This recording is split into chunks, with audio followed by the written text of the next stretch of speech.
Voilà, je fais le point avec vous sur les adaptations d'épreuves qui ont été décidées donc à la mi-février pour les élèves donc de série générale et de la série technologique STL.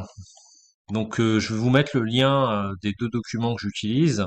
Donc vous savez que les dates ont été modifiées, hein. Les épreuves de spécialité auront lieu du 11 au 13 mai. Concernant l'épreuve d'évaluation des compétences expérimentales de physique-chimie, la date est fixée entre le 31 mai et le 3 juin.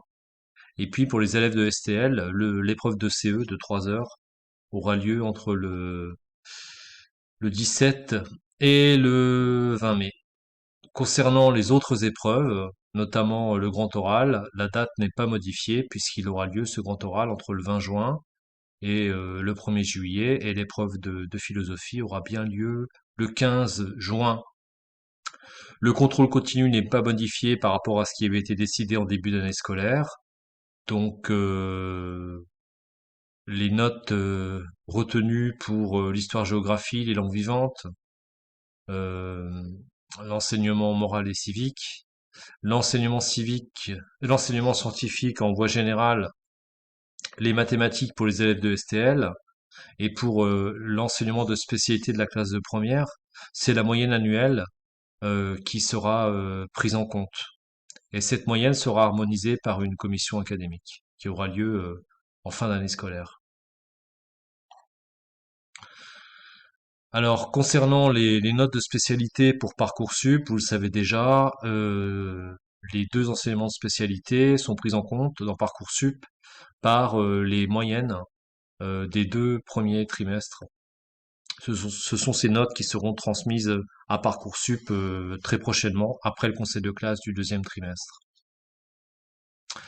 Alors, si vous êtes absent à une des épreuves de spécialité écrites, à la philosophie, au français, au grand oral, et si vous justifiez votre absence, vous pourrez bénéficier d'une épreuve de remplacement et qui aura lieu à partir du 5 septembre 2022. Si lors de l'épreuve de CE, par exemple, vous recevez par l'intermédiaire de Parcoursup une convocation liée à vos choix d'orientation, comme il est expliqué dans le texte qui est surligné ici, il faut le plus rapidement possible prévenir le chef d'établissement, et à ce moment-là, une nouvelle date vous sera proposée. Je ferai le point après sur les aménagements des épreuves, et notamment des épreuves de spécialité, puisque vous verrez que vous allez avoir des choix à réaliser pendant l'épreuve, puisque peut-être que certaines questions n'auront pas été traitées. Ça ne concerne pas en tout cas la physique-chimie et la STL dans l'établissement, mais en tout cas, vous aurez un choix, je vais vous expliquer ça un peu plus tard. Pour le PS, si vous avez eu vos trois évaluations dans le cadre du CCF, si elles ont pu être réalisées, eh bien votre professeur de PS proposera une note faite à partir de l'ensemble de ces activités. Concernant la certification PIX, je pense qu'elle est terminée pour chacun d'entre vous. En tout cas, elle sera terminée au plus tard au 7 avril 2022. Concernant les aménagements des épreuves de spécialité, il a été décidé donc à la mi-février que ces épreuves comporteront des aménagements dans les sujets qui garantiront à tous les candidats un choix, que ce soit entre des questions ou entre des exercices. Alors je présente déjà les adaptations des sujets pour les élèves de la série STL.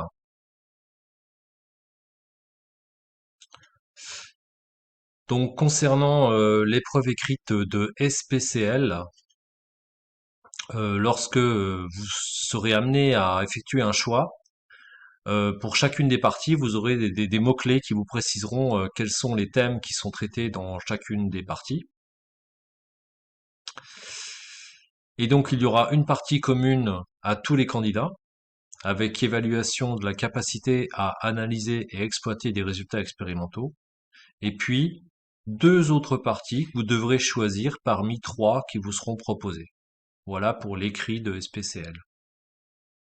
Concernant l'écrit de PCM, donc l'épreuve de 3 heures, Pour la partie physique-chimie, si vous avez dans le sujet à effectuer un choix, là encore, des mots-clés en introduction des exercices vous indiqueront les thèmes abordés, les domaines abordés.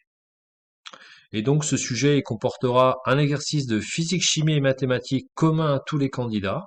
2 points en physique-chimie, 2 points en mathématiques. Donc ça, c'est ce qui était déjà prévu. Un exercice de physique-chimie commun à tous les candidats sur 6 points. Un exercice de mathématiques sur 4 points, mais vous trouverez dans cet exercice 6 questions indépendantes et vous devrez choisir 4 questions sur 6. Enfin, vous aurez 2 autres exercices de physique-chimie et vous choisirez celui que vous voulez traiter. Le total fait 20 points. Pour les élèves du baccalauréat général qui vont donc passer une épreuve de spécialité physique-chimie de 3h30, si vous devez effectuer un choix, vous aurez des mots-clés en tête d'exercice qui vous indiqueront quels sont les domaines, les thèmes abordés dans l'exercice. Un premier exercice sera commun et donc obligatoire à tous les candidats. Il comportera 10 points. Et vous devrez traiter 2 autres exercices sur 5 points chacun parmi les 3 proposés. Pour la partie évaluation des compétences expérimentales, l'épreuve n'est pas modifiée. Elle durera 1 heure. Elle aura lieu dans l'établissement aux dates que je vous ai indiquées plus haut.